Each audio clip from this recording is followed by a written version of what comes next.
Hello guys, good morning.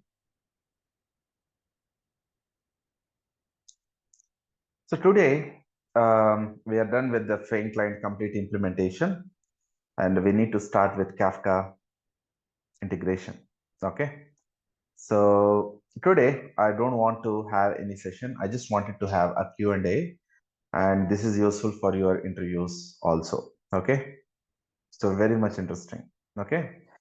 So let me ask you some questions. I will just pick up some candidates and they can actually, answer those questions. Okay. Abhinav Bellamkonda. Hi, sir. Hi, Abhinav. How are you? Good, sir. Yeah, good. Okay. Um, so why we are using Spring Cloud, Abhinav? So what is the why we are using it for our Spring Boot applications? So far, so when we have a different services, so Spring Cloud helps us to register with the Eureka server or something we call like service. I have not asked you about what are all the components which are existed in Spring Cloud. I was just asked a simple question: why Spring Cloud is useful and why we are using it in our Spring Boot applications. That's the only question that I have. To communicate between services. For that, we have to use Spring Cloud. We can also use REST Not template, right? Which is not a part of uh, Spring Cloud, right?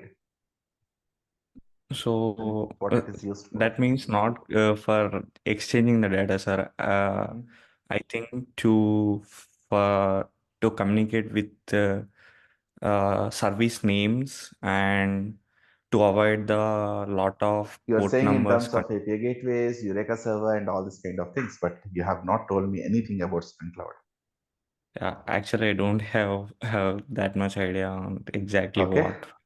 I Okay. know how why Anyhow, it I'll is. discuss that at the end, but not right now. Okay. Let me ask some other people. Anup, Anup Kumar Sharma,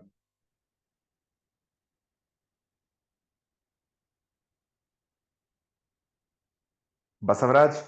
Hi, sir. Yeah. Hi. Hi. Yeah. Hi, sir. Good morning. Yeah. Good morning. Tell me, Anup, why Spring Cloud is basically used in our Spring Boot applications? Sir, Spring Cloud is useful for us because they will provide some matlab we no need to use the anything like any service. If we want to, we no need to implement it. We just use their services and we can use it like they will provide one remote system for our access.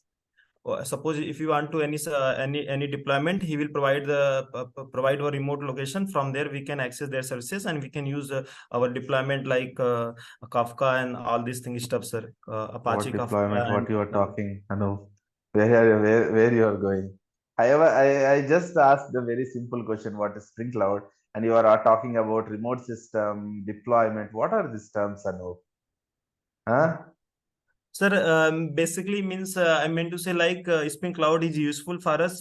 He will save our time for implement the things from scratch level. Okay, he will Hmm. give us to some dependency from which we can access the things and we can use in our code, yeah, in our system. Okay, thank you. Okay, so let me answer from my side. Okay, Spring Cloud is basically used to develop Spring Boot related microservices. Spring Cloud is basically used to develop microservices. That's a simple answer that you need to give it to me first. Okay, so let's dig into deep. Indira, Indira, are you there?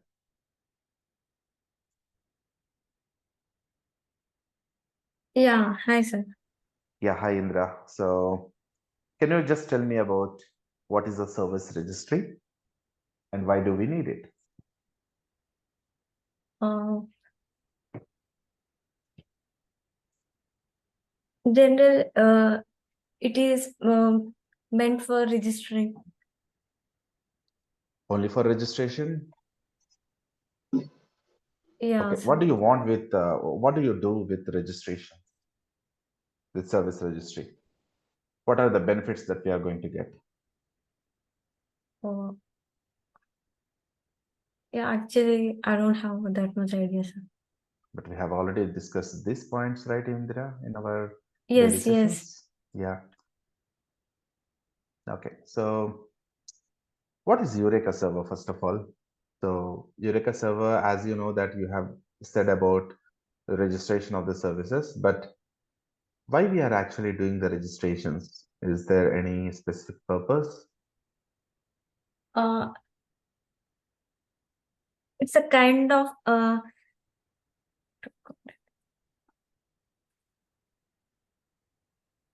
actually So no basically, idea. no. So basically, when we are actually calling a payment service from the booking service, how we are actually calling the payment service? So let's say payment service is running on 9090 port. So how do you call it from the booking service through the Fein client? So we are giving instructions to instructions through YAML, right? Instructions through YAML. Are you Yeah. sure? Yeah. Okay. So let me share my screen. Let me make this point clear to you, because I do not want any person to, be with their doubts. So here I have used the Fein client, correct? Yeah.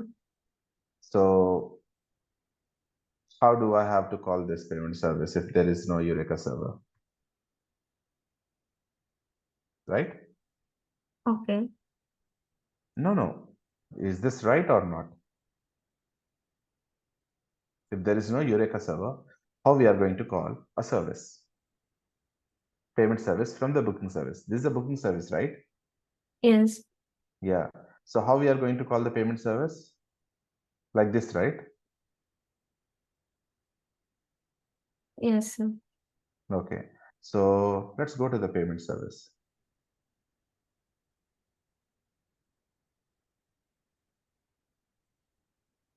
This is API.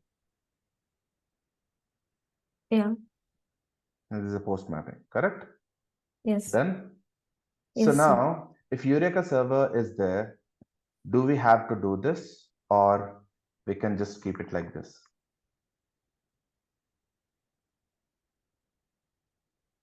We can use this in this. Yeah, we can actually call like this, but the URL is not needed. Only the service name itself is required, because Eureka server does know the port of the service, and it knows which port. Which port Yeah. it is running, Yeah, right? so basically it has to give only the service name of the payment service. That's it. Based upon the service name, it actually goes to the Eureka. So Eureka server is a registry, right? Where it has the complete information about the URL and about the port number. So Yes. if we give the service name, then probably based upon the service name, it is going to call this particular service. That's very simple, right? So that's the first advantage that we are going to get through Eureka server. And what is the other advantage that we are going to get? I said that yesterday. You were there in yesterday's session? Yes, sir. Means like Okay. I have been only You heard for about load balancing? yeah, I haven't. Yeah, so I have been running the booking service multiple times, right? That means Yes. booking service 1 and booking service 2. Whenever I am just submitting the data from the browser, refreshing the booking service endpoints. So it was actually calling the booking service 1 as well as booking service 2 sometimes, correct? Yes. Agree with that? Yes, sir. Yeah, so that is something called a load balancing. That means sometimes booking service 1 is serving our request, and sometimes booking service 2 is serving our request. Agree with that? Yes.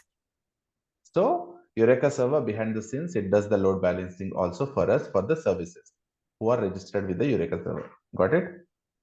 Yeah. So once So yeah, means based on what it is choosing, sir. Like if we are hitting the request, it is going to yeah. So here, let's say if I just start the booking service 1 and booking service 2, right? Here. Can you yeah. see my screen? Yes, yes, So yes. if I start these two instances, That means these two instances along with 8080 port and 8081, right? So Yes. it will just get registered with Eureka server, correct? Yes. So all the two ports are visible. You have seen the dashboard also yesterday, right? Yeah. So Eureka server understands that there are two instances. And right now we are actually calling the booking service directly or through the API gateway. Okay. No, I'm calling the booking service directly. The booking service, I'm calling the endpoint with localhost 8080, or I'm calling through the API gateway.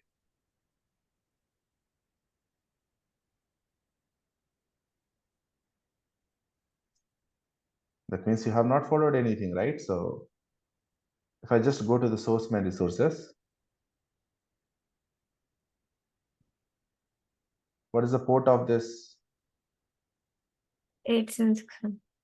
So localhost 8765, and I'm calling the bookings Okay, endpoint. sir. Yeah. So here what I have kept, Load balance. yeah. So let's say if there are multiple instances running for the booking service, those instances will be having the registration with Eureka server, right? Yes. API gateway is also a service registered inside Eureka server. So API gateway will call the booking service, and what Eureka server takes care. So there are two instances of booking service. It knows that. Eureka server knows that. When API gateway is going to call booking service, right? So booking service will be automatically scaled because there are two instances. Sometimes requests will be forwarded to one instance of booking service which is running on 8080, and it will Eureka server will transfer our request to the second instance if the first instance is already busy. Got it? So Yeah. Eureka server knows that there are two instances. It understands that it has to do the load balancing. Okay, when there is one instance, there is no need of load balancing, and it understands that, hey, there is one instance, I will transfer the request to only one booking service instance. That's it. Okay. Got it? Yes, sir. Yeah. Okay. Thank you, Indira. Sir, actually, I Yeah. have to ask one question. See, most of the interview questions, they're asking like, what exactly in your project regarding authentication and authorization you have used? Definitely, I will explain you about that. Okay, don't worry. Yes. So authentication is basically, see, authentication is you just have to submit your, credentials, the email or password or username and the password. So once you click on login, it is the authentication. Okay. So once Yeah, you like, enter, yeah, 1 second. Once you enter into the, the web page or the welcome page where you can see some menus. So those menus are basically, sometimes you are a user and Yes. sometimes the logged in user can be admin, right? So if Yes. admin has logged in, he can see more menus than you can see. So those are related to authorizations. So authorization is basically what a user can do. Okay. Okay. So once he logs in, based upon the roles, there will be a lot of roles also, right? So we'll see that once we actually implement the JWT token mechanism using authentication and authorization purpose. Okay. Yeah, like they're specifically asking like, oh, what is going to happen actually behind the scenes? Okay, I will tell you right now. Okay. So let's say if I just open this. So let's say I just wanted to go to incognito and I just wanted to type gmail.com. Okay. Okay. So now only for the first time, I just have to enter my username and password, correct? Yes. Yeah. So now when I enter this, so it is basically going to authenticate, right? Yeah. So let me tap on my system.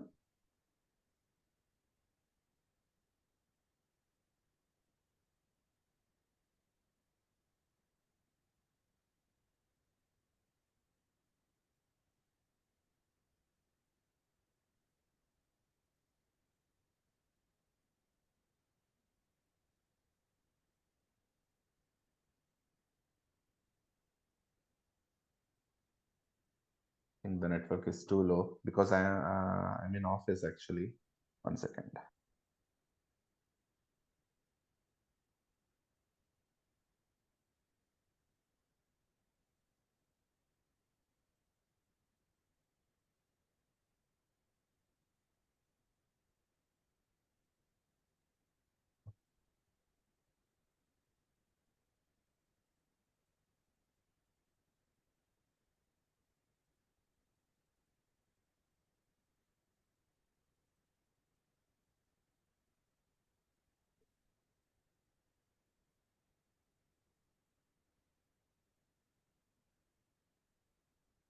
Okay. So basically, there's a low network from my side. So first of all, once you log in, right? So once you log in, so basically you will log into the Gmail, right? So let me go to, so actually, yeah.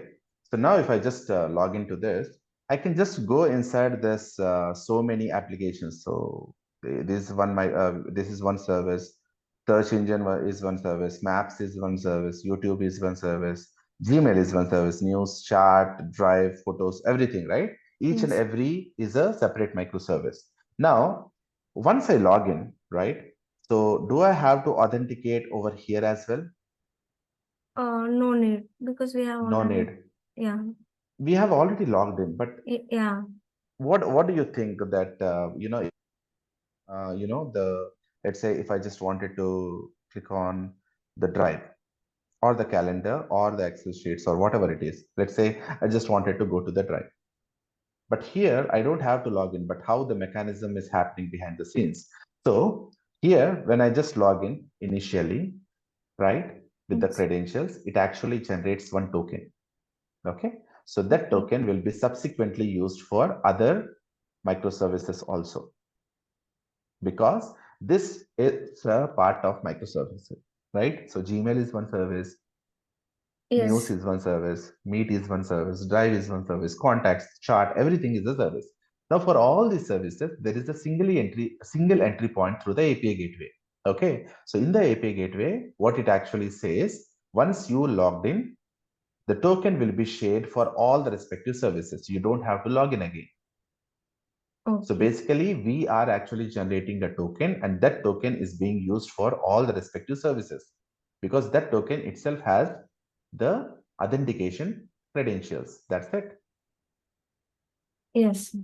Okay. So we call it something like so here, if you just go on to this one, you just go to the network.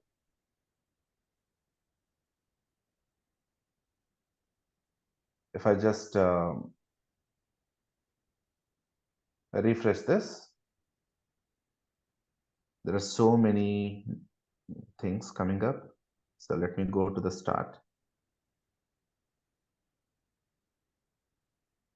So here there is something called a memory. So let me select this application.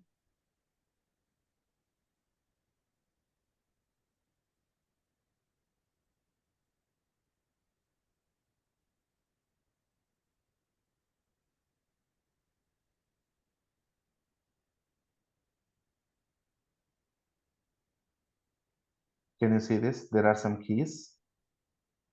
Yes. There will be some, let me show that to you. I don't know because we don't know about this mechanisms, right?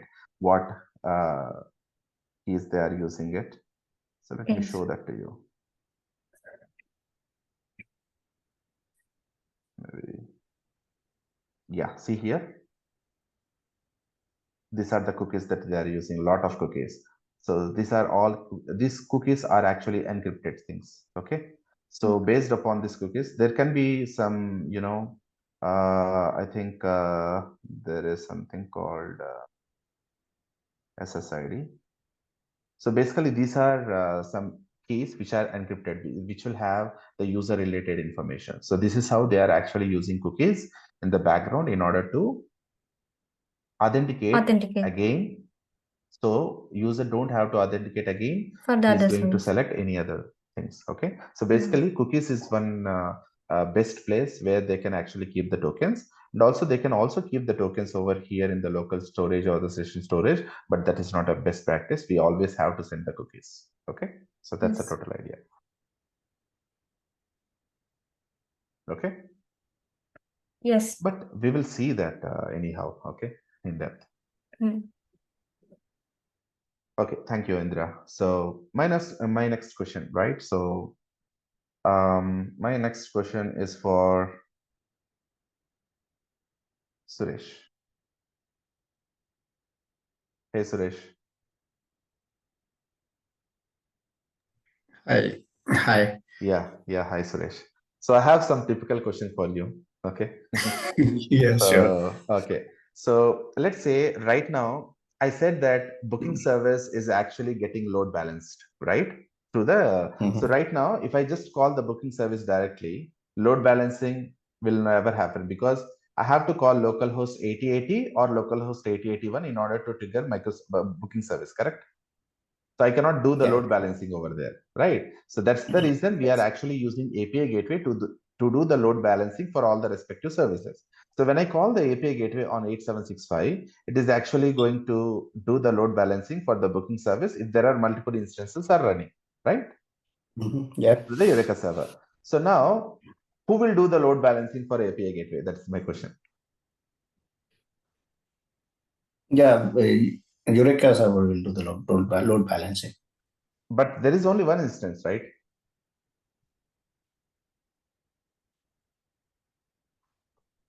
See, right now we are calling the services only through the API gateway on port number 8765, correct? Mhm. So Correct. we Yeah. cannot I run think multiple instances, right? Yeah.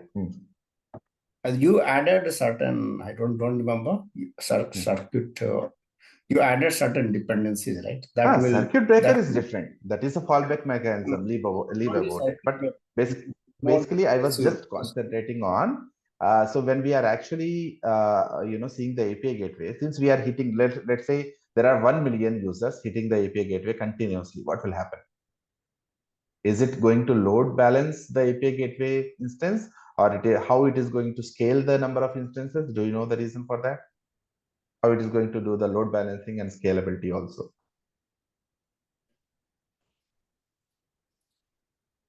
Yeah, because it will. How it will do is because we are adding the dependencies, right, for these two. Okay. One is Discovery, another is for Eureka. So these two, I think they will be responsible of doing the load balancing, in my Yes, correct. opinion. Correct. Yes, correct. I completely agree. Okay. But see, right now, if you just see this application.yaml, right? So API gateway is going to call the booking service, and the booking service instances, if there are multiple instances that, let's say there are 2 instances of booking service running or 3 instances. So when we have kept LB, load balancing will be done by the API gateway to the Eureka API server, gateway. correct? Yeah. Yeah, correct. But here we are actually running the API gateway as a single instance, and now there are multiple users. How do you think that the load balancing will be done for this? Because there is only one instance running, right? Got my point? So I'm trying to understand. So in this case, we have one instance of API gateway and one instance of Eureka server. Yes, so correct. what is the question? So what is the question when we have so many requests coming to this? Okay, let me keep a simple thing. Okay, so right now Eureka API gateway is running on 8765, correct? Yeah. You need to call default. localhost 8765 / bookings, and the respective services will be called, correct? Yeah, Okay. correct. Now let's Starting say with- booking service has 3 instances. It's running on 8080, 8081, 8082. Okay. So let's say we do have 3 instances running for the booking service. When we call the API gateway, it is able to call the booking service, but there are 3 instances running, correct? Now API gateway, it knows how to do the load balancing because we have already kept LB before calling the booking service, right? Instead of HTTP.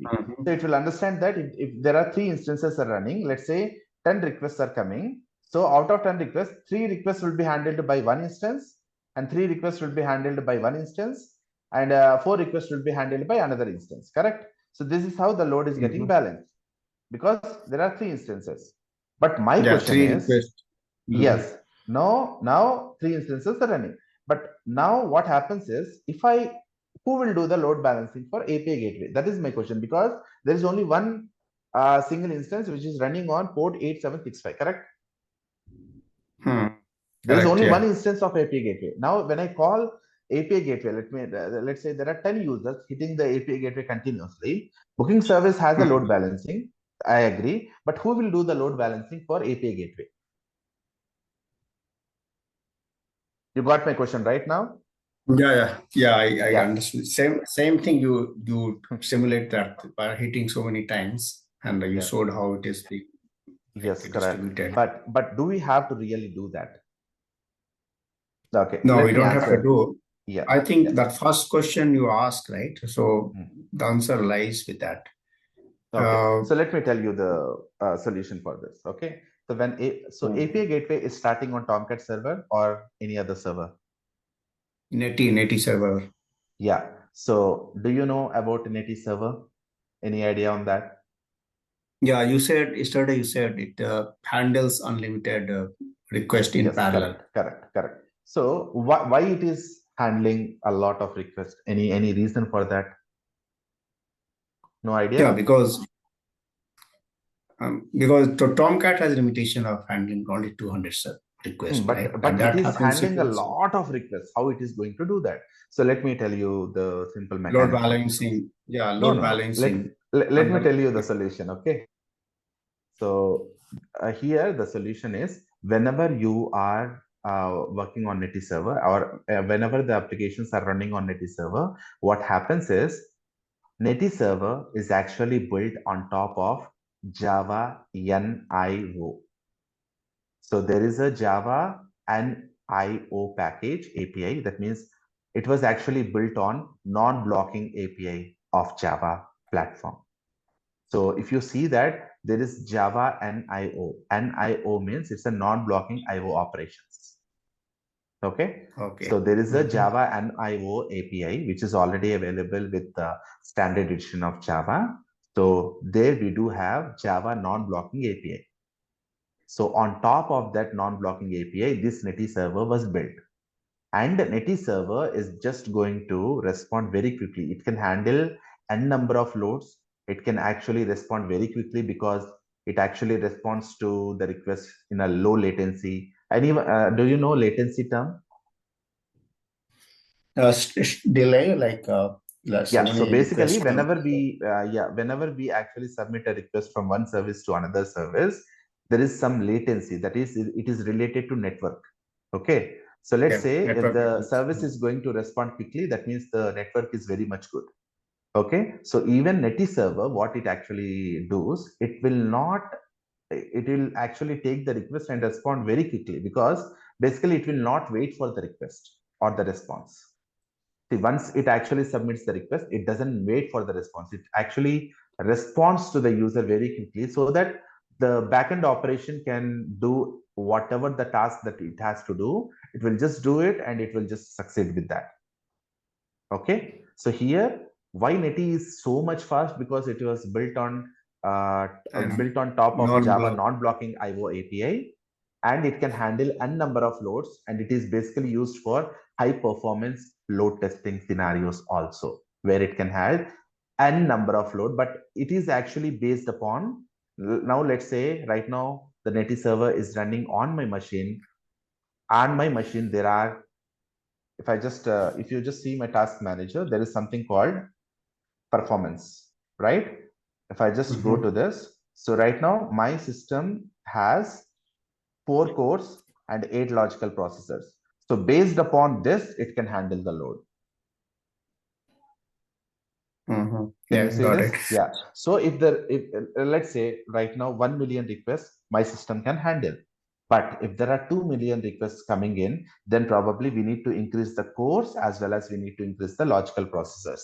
This is how we actually, buy some CPUs and logical processors in the cloud providers like AWS, Azure, and GCP. Got it?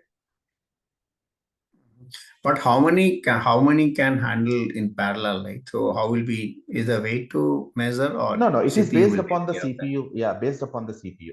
How much CPU the load? Yeah, it is. See, basically, let's imagine. Let's say if there are so many applications. Let's say if you are having 2 GB of RAM, 2 GB RAM CPU. Okay, so if you are running multiple applications using Docker desktop, you are running video applications, you are running antivirus software. So all these things, right? 2 GB RAM cannot handle all those kind of processes. You need 4 GB RAM CPU or 8 GB RAM CPU, right? It actually slows down the system, correct? The same way is going to happen with the Netty server. Netty server can perform as much as fast. It can handle n number of loads, but it is actually dependent on the CPU and the logical processes available in our system. If it's not going to handle and if it is crashing, then probably we need to increase the CPU and the logical processor. We need to buy it on the cloud. This is how it happens. Okay. So we can't see That's- how many threads going in parallel or how many requests are being handled. No. If you just consider Netty server, there is a single thread, no multiple threads. Only a single thread will do all these things. That's why I said, right, it is built on top of non-blocking Yes. IO API, and it is going to have only one single thread which will actually process that kind of processing logic. And if you ask me truly, it is actually going to follow an event loop mechanism, which is a principle to be followed from non-blocking API. Yeah, got it. Yeah. Okay. Yeah, thank you. I think that's very useful. Yeah. But you asked out of syllabus question, I believe. But those are important, right? So for interviews. Yeah, that's very important, obviously. So I just kept it for the interview questions, so that you will understand. Yeah, thank you. Thank you so much for additional information. Yeah, thank you. Yes, Giridhar. So do you want to say anything? Yes, actually, I've seen you are trying to unmute me, and at that time, I'm drinking water, and suddenly water spill on clothes. That is fine. No problem. Tell me. Yeah, means I think you are also going to ask me the questions. So that's why I raised my hand. Okay. So the next question is for Giridhar. Okay. So Giridhar, so we have discussed about Eureka server, API gateway, and all these kind of things, right? So now Yes, I just wanted to ask one question related to Spring Boot. Spring Boot, okay. Yeah. So why we are basically using Spring Boot? Can you tell me the benefits of using Spring Boot apart from Spring Framework? Okay, in Spring means usually in Spring Framework we need to do manually jar version controlling, and we need to do we need to define the means we need to create the beans in XML or at their Java means using other Java configurations. And means it will take through going through Spring. It will take means to develop a single small application. It will take a lot of time for configurations, something. So it will consume for means time for developer to ready a running application. If it is coming to Spring Boot, the same application we can means means a deploy means production ready software we can ready in 1 minute or 1 to 2 minutes means by selecting all the required jars. It will maintain in Spring Boot. It will maintain the supportable jars means through the Spring Boot parent artifact ID through. Okay, get there. Yes. Yeah. So let me ask you from the basic level. Okay. So Spring Boot applications are production grade, right? Yes. Production grade applications. What is the term production grade? Why do we call it as production grade? Can you tell me that, Razin? Yes. Means if we deploy any application, the projects, we need to do some of the sanities like means how many requests it's handling, means how much memory it's consuming, means how many requests, means so all these are available, means easily we can find Spring Boot.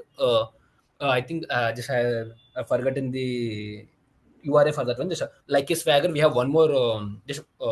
One more, means we have a lot of endpoints to check to know the health so how of to the enable those endpoints first of all? Yes, we need to enable. Just I forgotten that actuator. Actuator, yes. Yeah, so we need to add actuator so that we can get the complete health of the application. We can get the metrics of the application. We can see what are all the beans are created. We can get the heap dump, thread dumps, and all these kind of things. We can analyze the the memory leaks inside the application by getting the heap dump and all these kind of things. Garbage collection runnings. Yes. Right. So I my simple question is, let's say if you are going to download the heap dump from the actuator endpoint, so how you have can you say me one simple thing, how to actually detect memory leaks inside application?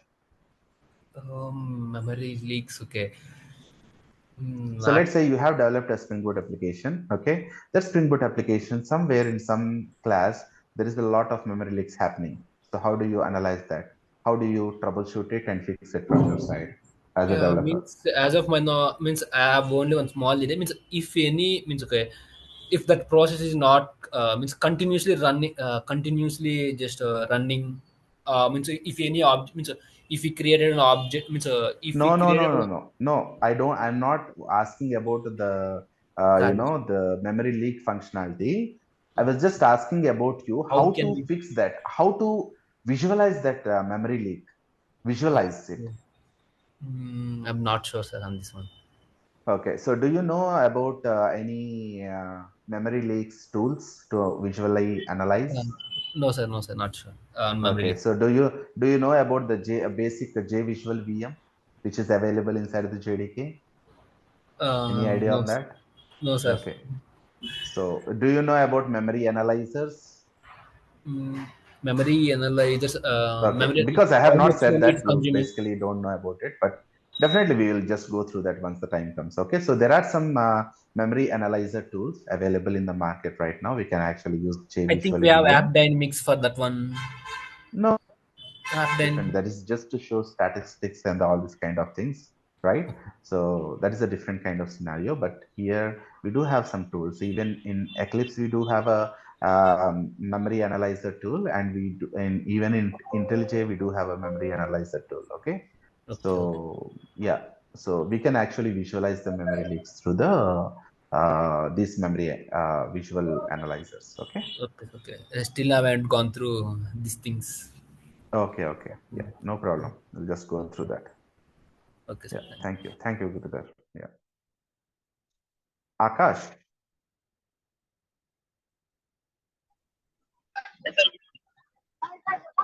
Hey, Akash. Yeah, you're audible, Akash. I think Akash, you are no, Akash, you are Akash, you are outside, right? So there is a lot of disturbance. I can ask you sometimes, okay? Thank you, Akash.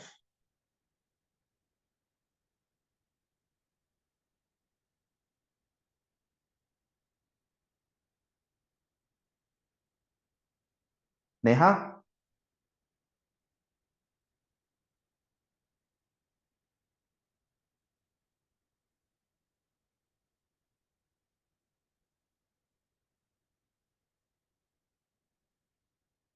Neha, are you there?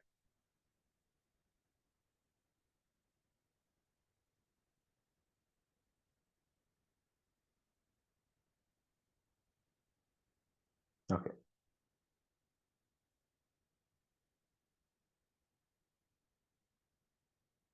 So can you please unmute from your side, Neha?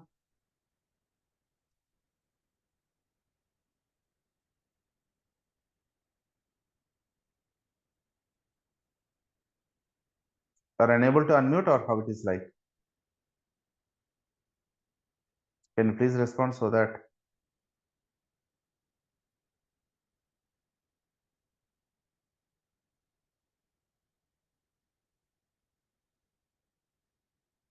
okay. Okay. Fine, I will ask some other person. Hey Murali, how are you? Murali is busy with his job maybe. Hi Murali.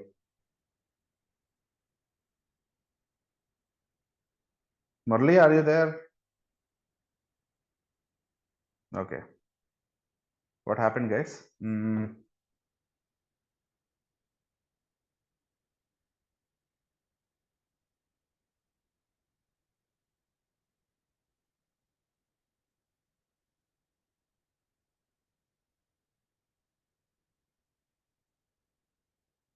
Shivam Patil?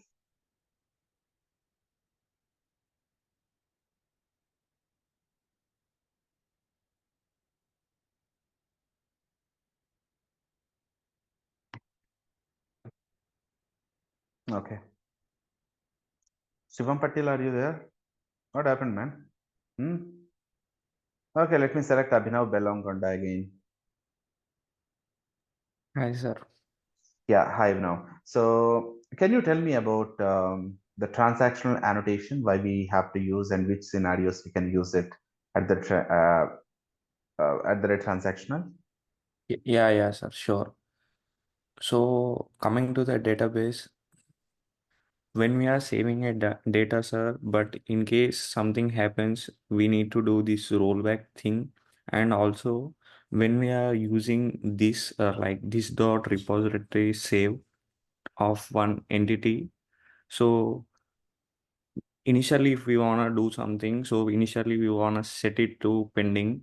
So coming to our application, whenever the payment is successful, then we gonna set booking status as confirmed. So this iterate transactional annotation will make sure that if we set afterwards also, then it will modify the row, and if it was successful only, then it will insert the row. If not, it will not insert anything. So instead of writing boilerplate code again and again and make sure everything is perfect in the database, we'll use @transaction. Good, Abhinav. I'm exactly happy with your answer. Extremely good. So are you a fresher, Abhinav? Yeah, sir.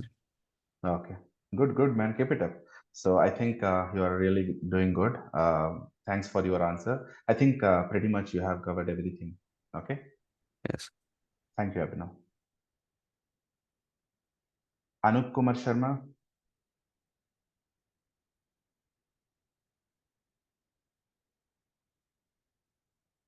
These guys will never Hi, mute. sir. So thank you, Anup. Yeah. So my question for you is, so can you tell me about the proxy classes in Spring Framework? Can you tell me about the proxy classes advantages? Classes. No, This sir. question is related to @rate transaction annotation only. Sorry, sir, I don't have idea about this. But I said this right in the sessions. Uh, Okay, let me tell you. So right now we are using repository. Repository is the interface, right? Yes, sir. But when we are calling .save, it is actually saving the records in the database. How it is actually doing behind the scenes? Any idea on that? See, normally for any interface, there has to be implementation class, right? Yes, sir. But do you think that is there any implementation class already available for this repository, which is extending CRUD or JPA repository? Because there is a simple interface, right? Yes, sir. It's simple interface. Right. So any proxy classes will be created by Spring, or how it is like? That's my question. I think, sir, I little bit remember actually at in starting classes, you say like something when you call this repository class directly, say method, update method, that time Right. Spring Container internally created one proxy class with Right. $, and some Right. that Simple you are- DAO yes, sir. class, right? And then it will go and use that the method, and it will insert the data into database. Good. Exactly, I want this answer. Okay, so so when someone asks you about this kind of question, right? It's just an interface, how it is actually doing the save, Okay. but save method is actually not implemented. It's abstract method, right? Inside Yes, the sir. interface. But how it is actually doing it? So you need to give the reason that there will be a proxy class which is already available in the Spring Boot framework. So it is actually creating a proxy class. It is actually starting the transaction, ending the transaction. We are not doing closed transaction or open transaction, right? When we are Yes, going to work with Hibernate, something like that, we need to open a transaction, we need to commit the transaction, all this we kind have of to things. close the transaction. Everything, yes, right. Yes. So everything this proxy class is going to take care of. Okay, Got sir. it? Yes, sir. That's the only question to you. Yeah, thank you, Anu. Thank you, sir. Okay, I think hope these questions are really useful to you, because these are the questions which will be, not only, these are not the questions which will be asked for a fresher. Basically, for a fresher, they will ask you how to write a controller, how you can write a service, and how you can write a repository, and how you call it. Okay, so that's the the basic reason behind the scenes, how it is actually going to work. Okay. The next thing, the next question is for Om Prakash Singh.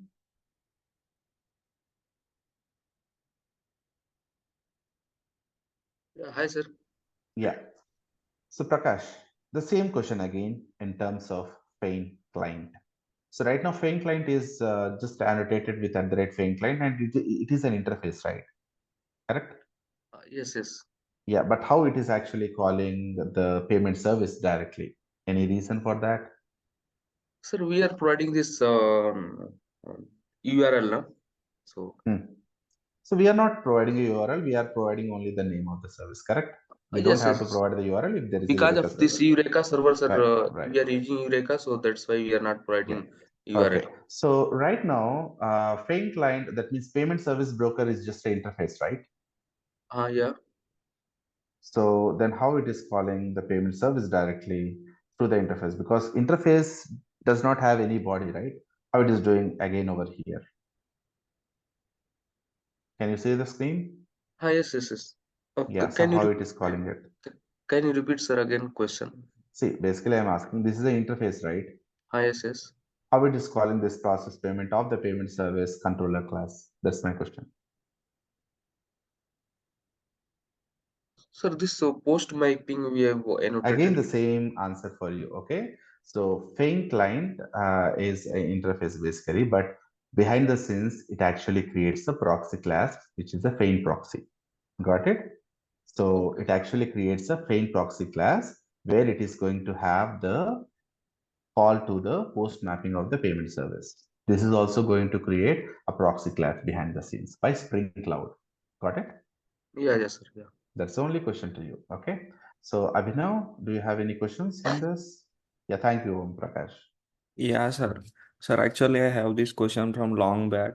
So, according to Java, we cannot implement interface this thing, no, sir. But when I'm learning Spring Boot from starting on, they says without implementation, there it will create proxy classes. What exactly proxy classes mean, sir?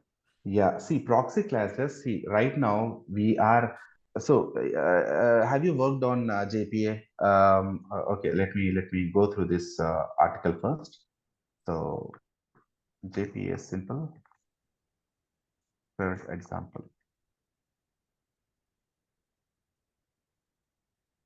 So if I just go to this, yeah.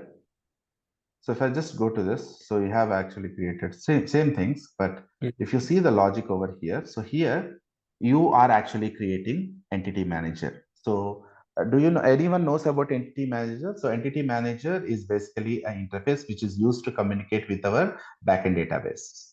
Okay.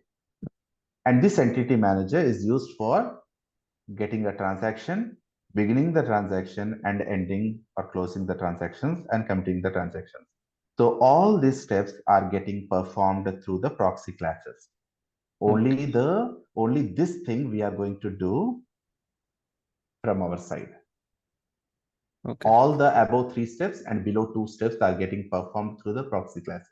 That's why these proxy classes are going to have this kind of logic. That means it has to create an entity manager, it has to get the transaction, it has to begin the transaction, right? And it has to commit the transaction and close the transaction. All these things, who are doing it? Our proxy classes are doing it. Okay. Got it? Got it. Thank you. Your issue is resolved. Yeah. Thank you, Abhinav. Yeah. So is Feign proxy internally using REST template to invoke our payment service endpoint?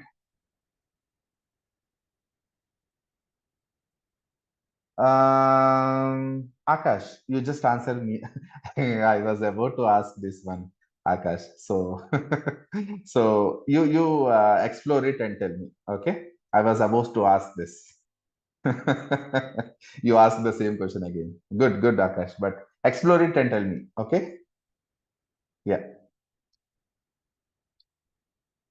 And the next question for me is for who is Suresh? Yes, tell me, Suresh.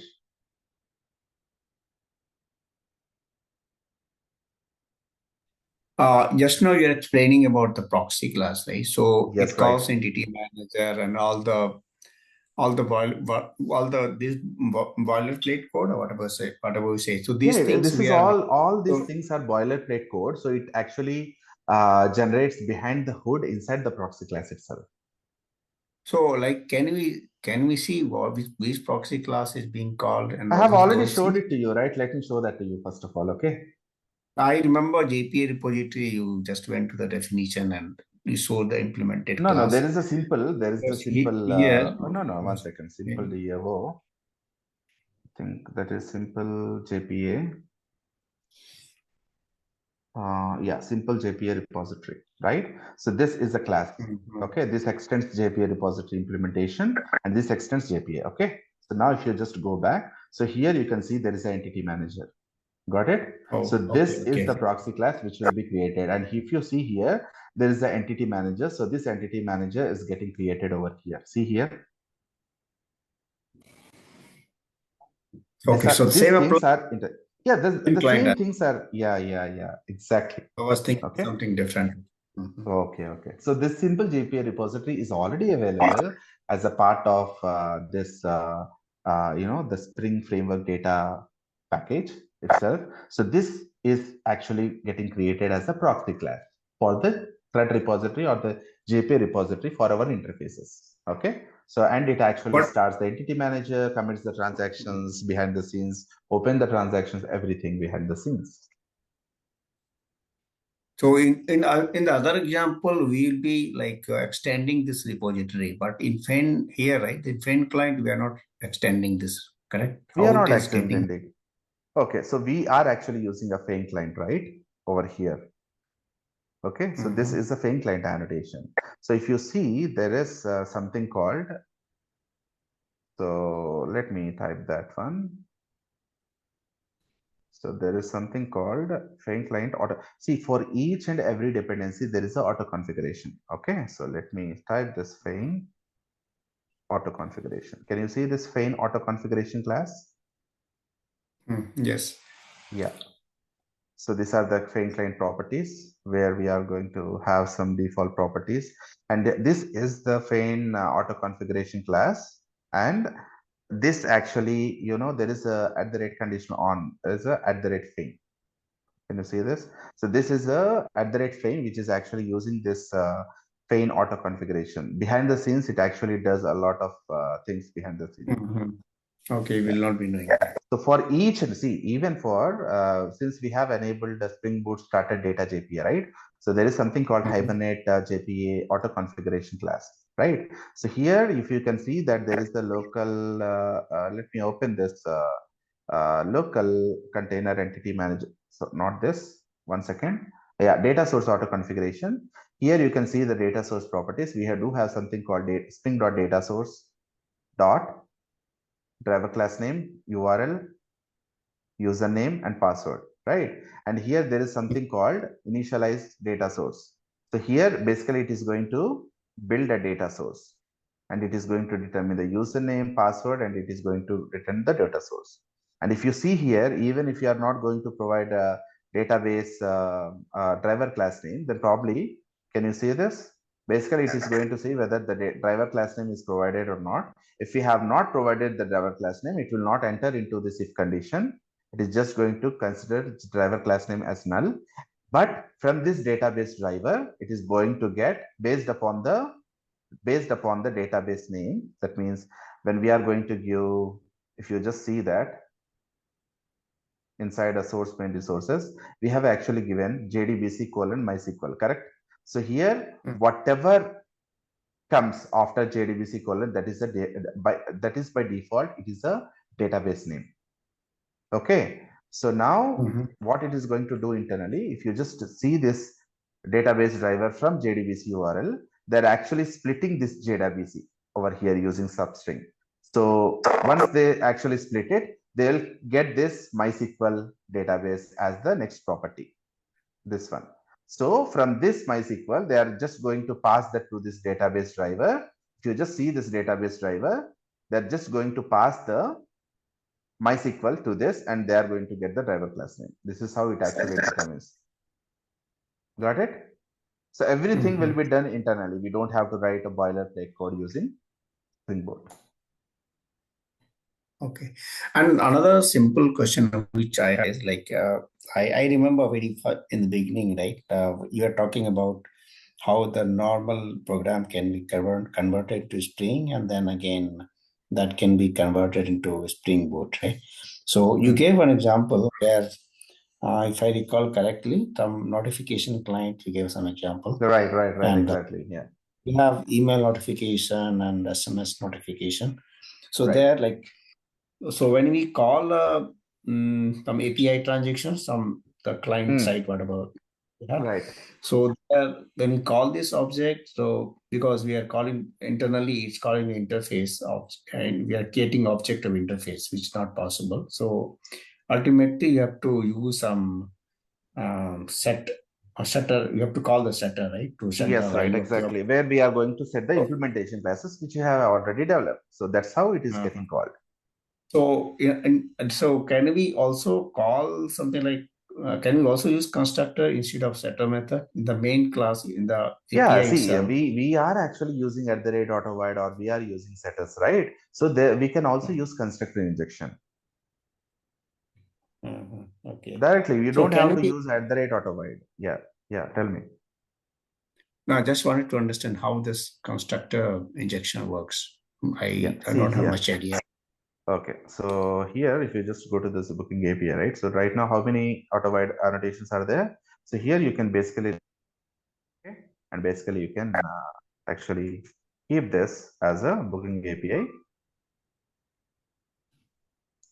and can just basically submit this,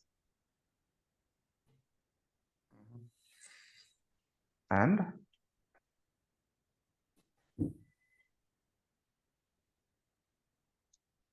They start, yeah. so I will tell you. Okay.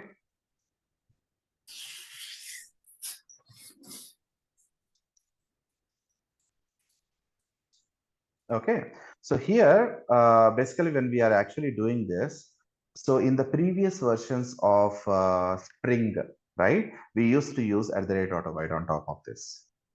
But that is by default, it will be available on top of each and every constructor by default. We don't have to keep @autovide. So what it will do basically, so since this booking service has an implementation class, which is this one, right? So basically, if you just go to this, so there is a annotation on top of this. So basically it is going to create an object for this, correct? And keep it Yeah, inside correct. the application context. Now, when Spring is just going to see that there is a constructor injection for this booking service, basically in the previous versions, we do have to use autovide annotation. But in the recent versions, what Spring has dynamically done, so basically whenever it sees the type of this booking service, it will just going to see inside the application context factory. And if that bean is available, it will basically inject that particular bean into this one, and it will just initialize the class level variable. This is how it can be done in the recent versions of Spring. But I said, right, in the recent versions, we don't have to use this one as well. It will be automatically recognized by the Spring from the application context factory if this booking service is annotated with the implementation class with @service. That's it. Very simple. So in this case, already we are using normal constructor, right? So what is Spring, what is the, like how Spring Boot will resolve? What, because already we are creating a constructor, right? So, and this is normal way of doing that, right? Yeah, but How, we don't have to do this, right? So since we do have a Lombok, so just define this and just define @required args constructor, and your job will be done. The constructor will be created for this final field. You don't have to even write a constructor. Got it? Okay, so yeah, you have to use this required argument Yeah, so constructor. required args constructor is applicable only for the final fields. And if you don't want it to declare it as final, you can just keep all args constructor. That means whatever the properties are there inside this booking API, for that the constructor will be created, and you don't have to use @autovide also on top of this. That's it. Very simple. In the previous example, like that was a field injection. So where when you use AutoWire, then automatically it will create the object of that See, class. even if you use Also set AutoWide or even if you do through the constructor, it doesn't make any sense. Everything is valid. Okay. At the end, it is just going to get the bean from the application context factory and it is just going to inject it. Whether we are using constructor or the field injection, it is just going to inject that particular thing. That's it. Very simple. Understood. Yeah. So in the previous example, we can use constructor as well, right? Instead of setter. Yeah, we can use it. We can use it.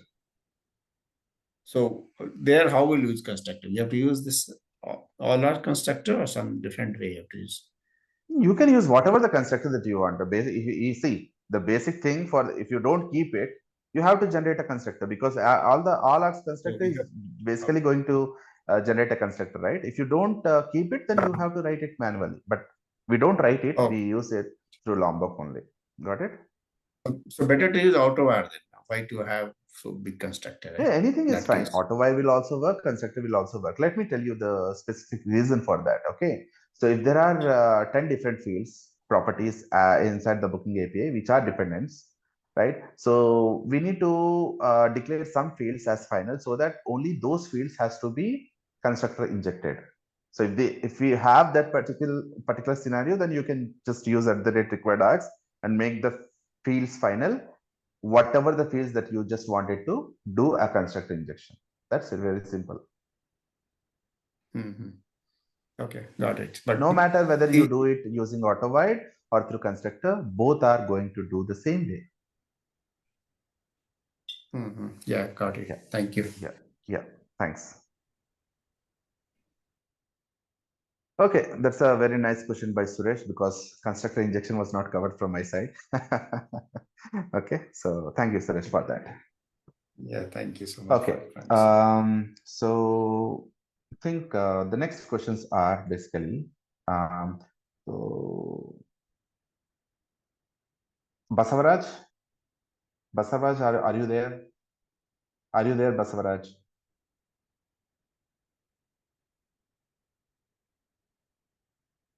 Okay. Mahesh? Yes, sir. Yeah, hi Mahesh. So since we have seen in most of the cases we are actually using @REST controller, correct? Yes, sir. Yeah, but what is the advantage of using @REST controller? Do we get any special advantages? This is a basic question, but you can tell me.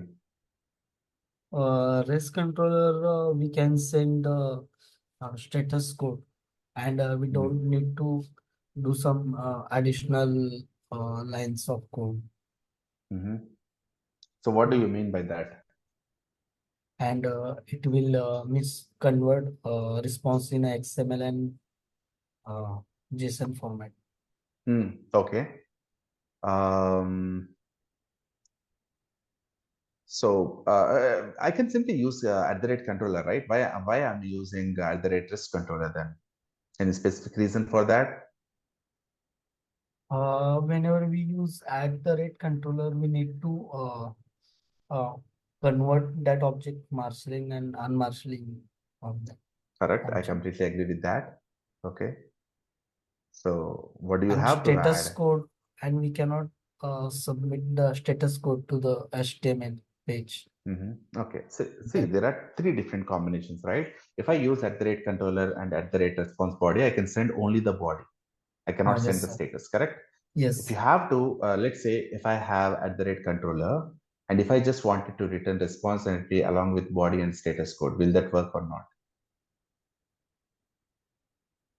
Can you repeat? Let's say, on top of the controller, I do have @controller annotation, and followed by there is a method which is returning response entity of something along with status code. Something means it's a body along with status code. Will it work or not? Yeah. We need to do some additional lines of coding. What additional lines of code? Means whenever we use REST controller, we can avoid that additional lines of coding. What is that additional lines of coding? That's what I'm asking, right? So status code. Whenever status code, anyhow, we are returning it, right? Through response entity. Body comma status code, right? Yes. Now my question is, will that work or not? That's my Yeah, question. that will work. Okay. So if I just use @controller on top of a controller class, and if I just wanted to return just a string without response entity, I just wanted to return string as a type, will it work? That I don't know, sir. It will not work, right? Actually, object. You have it to will send annotate that object. the one with @response body. Yes. So there are three different combinations. If you are using @controller and if you are returning response entity, it will work along with the body and the status code. If you are simply annotating @controller on top of the controller class, and if you are returning plain body or a plain class from the method, then it will not work. You have to annotate that particular class also with @response body, because @response body is basically going to write your HTTP response to the HTTP protocol. Then only the browser can understand that. Otherwise, it will not be able to. Got it? Yes. Yeah. So that's the total thing. Okay. So there, so instead of doing that, so you can just add @controller on top of the class, and you can just return a plain string or a plain object. It will just work, because @controller is the combination of @controller and @response body. Because if @response body is not there, then probably the response will not be written to the HTTP protocol, and the user cannot see the response because the browser cannot understand it. Correct? String is a Java class, and the browser will not be able to understand the Java language. So basically, we need to use @response body in order to convert that response to the HTTP protocol. That means we are going to write the the response to the HTTP browser can understand. Got it?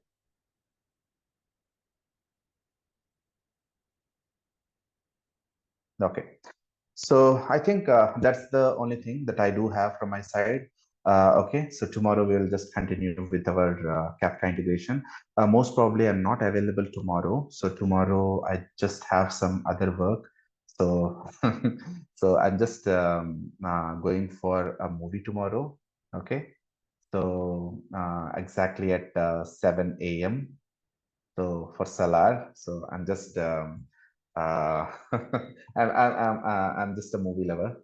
So I think I hope you can practice the application whatever I have given it. So most probably on Saturday we will start integrating Kafka with our application. Okay. Before starting Kafka, we will just talk about the disadvantages of using Paint Client. Okay. So that's the end of the session, and probably I will meet you on Saturday itself. Got it? Hope that helps.